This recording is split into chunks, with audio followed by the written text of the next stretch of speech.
नमस्कार, मैं हूं नारायण शर्मा और आप देख रहे हैं AINS न्यूज 24 चैनल। अब खबरें विस्तार से। उत्तराकाशी टनल रेस्क्यू सफल रहा। 41 मजदूरों ने 17 दिन उस अंधेरे को कैसे झेला होगा ये तो वही जानते हैं, लेकिन उनके बाहर आ जाने के बाद उनके धैर्य और सहनशीलता की सभी तारीफ कर रहे हैं। सकुशल बाहर आए श्रमिकों से प्रधानमंत्री ने दूरभाष पर चर्चा की और उन्हें बधाई देते हुए उनके संयम की तारीफ की। प्रधानमंत्री ने कहा कि जितनी बेचैनी अंदर आप लोगों की थी, उतनी बेचैनी बाहर रेस्क्यू टीम को भी थी। मैं तुम्हें तो विशेष रूप से बधाई देता हूं, क्योंकि मुझे डेली रिपोर्ट हमारे मुख्यमंत्री जी बताते थे कि आप दोनों ने जो लीडरशिप दी और जो टीम स्पिरिट दिखाया, मुझे तो लगता है शायद कभी किसी यूनिवर्सिटी को एक केस स्टडी तैयार करना पड़ेगा कि गब्बर सिंह नेगी गांव का व्यक्ति, उसमें वो कौन सी लीडरशिप क्वालिटी है कि इससे संकट के समय में भी अपनी पूरी टीम को संभाला। और आप तो लोकल होने के कारण आप बहुत आसानी से चीज़ें समझा भी पा रहे थे। तो मैं आपकी तरफ से सुनना चाहूँगा गब्बर। बहुत बहुत धन्यवाद सर, थैंक यू सर आप लोगों का। सर ये सब आप लोगों का आशीर्वाद था सर, आप लोगों ने हमारा हौसला बढ़ाया सर। हमारे माननीय मुख्यमंत्री पुष्कर सिंह धामी साहब हमसे बात करते थे सर, वो हमसे हमारे कॉन्टेक्ट में बराबर बने रहते थे सर। मध्य प्रदेश के बालाघाट में बैलेट पेपर कलेक्टर द्वारा खुलवाए जाने के मामले में मुख्यमंत्री भूपेश बघेल ने कहा कि भारतीय जनता पार्टी को उसके बारे में बताना चाहिए।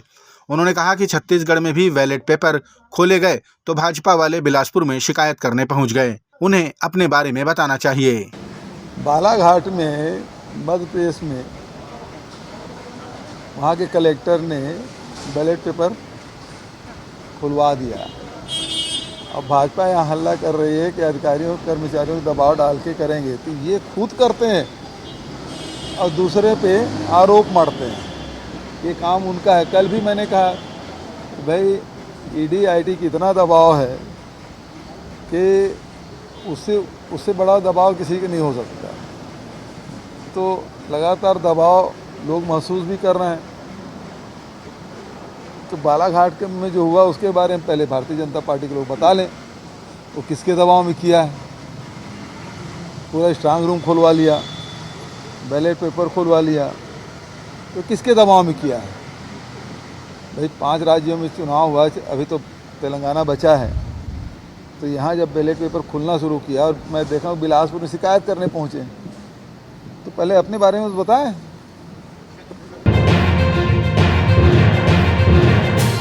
आज सोशल मीडिया में एक शर्तनामे की खूब चर्चा हुई। दरअसल ये शर्तनामा मध्य प्रदेश के चुनाव परिणाम को लेकर है, जिसमें साफ साफ लिखा है कि जो शर्त जीतेगा उसे शर्त हारने वाला 1 लाख रुपए देगा और वह रकम चेक के रूप में पहले से ही तीसरे व्यक्ति के पास जमा रहेगी। मामला मध्य प्रदेश के सूखापुरा ग्राम पंचायत का है, जहां धनी राम भलावी और नीरज मालवी नामक व्यक्तियों के बीच मध्य प्रदेश में भाजपा कांग्रेस में सरकार बनने को लेकर शर्त लगी है, जिसका उल्लेख बकायदा स्टाम्प पेपर पर किया गया है। नीरज मालवी का कहना है कि मध्य प्रदेश में भाजपा की सरकार बनेगी और धनी राम भलावी का कहना है कि मध्य प्रदेश में कांग्रेस की सरकार बनेगी। इसी बात पर दोनों के बीच 1 लाख रुपए की शर्त लग गई। गोवा की अदालत ने मंगलवार को दिल्ली के मुख्यमंत्री अरविंद केजरीवाल को आचार संहिता के उल्लंघन के मामले में समन जारी किया और उन्हें 29 नवंबर को अदालत में हाजिर होने के लिए कहा है। सूत्रों से प्राप्त जानकारी के अनुसार कोर्ट में आम आदमी पार्टी की गोवा इकाई के प्रमुख अमित पालेकर पेश होंगे। उन्होंने बताया कि दस्तावेज प्राप्त करने के बाद निर्णय लिया जाएगा कि कार्यवाही पर चुनौती दी जाए या नहीं। केंद्र सरकार की कैबिनेट की बैठक में प्रधानमंत्री गरीब कल्याण अन्न योजना को 5 साल के लिए और बढ़ाने का निर्णय लिया गया है। इस निर्णय से 81 करोड़ लोगों को लाभ मिलेगा। बैठक के बाद केंद्रीय मंत्री अनुराग ठाकुर ने जानकारी देते हुए कहा कि ताजा आंकड़ों के अनुसार 13.50 करोड़ लोग गरीबी रेखा से बाहर आए हैं।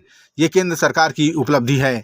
साथ ही गरीब कल्याण अन्न योजना को 5 साल के लिए बढ़ाया जाना भी ऐतिहासिक फैसला है। तो देश भर में लगभग 89,000 विलेज ऑर्गेनाइजेशन है और 31,000 के लगभग क्लस्टर लेवल फेडरेशंस हैं। इनमें से 15,000 15,000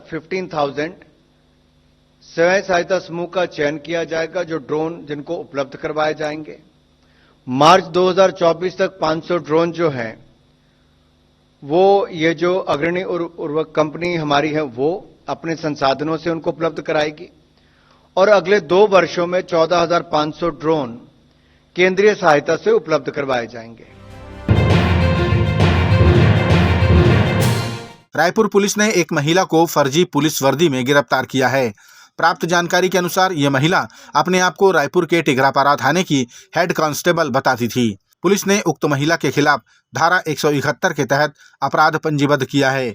आरोपी महिला का नाम मल्लिका गिरी है और वह मठपुरैना इलाके की बताई जा रही है। थाने में महिला से पूछताछ करने पर और भी खुलासा होने की संभावना है। छत्तीसगढ़ राज्य निर्वाचन आयुक्त ठाकुर राम सिंह आज सेवा मुक्त हो गए। उन्हें आयोग में भावभीनी विदाई दी गई। उनके अधीनस्थ अधिकारियों ने उनके सम्मान में उनसे बहुत कुछ सीखने की बात कही एवं उनके व्यक्तित्व की प्रशंसा की। गौरतलब है कि श्री ठाकुर निर्वाचन आयुक्त के पूर्व रायपुर और बिलासपुर के कलेक्टर भी रह चुके हैं। सभी ने उनके कार्यकाल का अनुभव साझा करते हुए उसे काफी सुखद और यादगार बताया।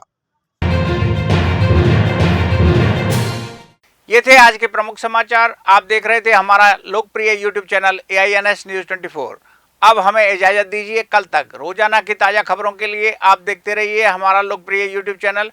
हमारे यूट्यूब चैनल को लाइक सब्सक्राइब करें और बेल आइकन का बटन दबाना ना भूलें। नमस्कार।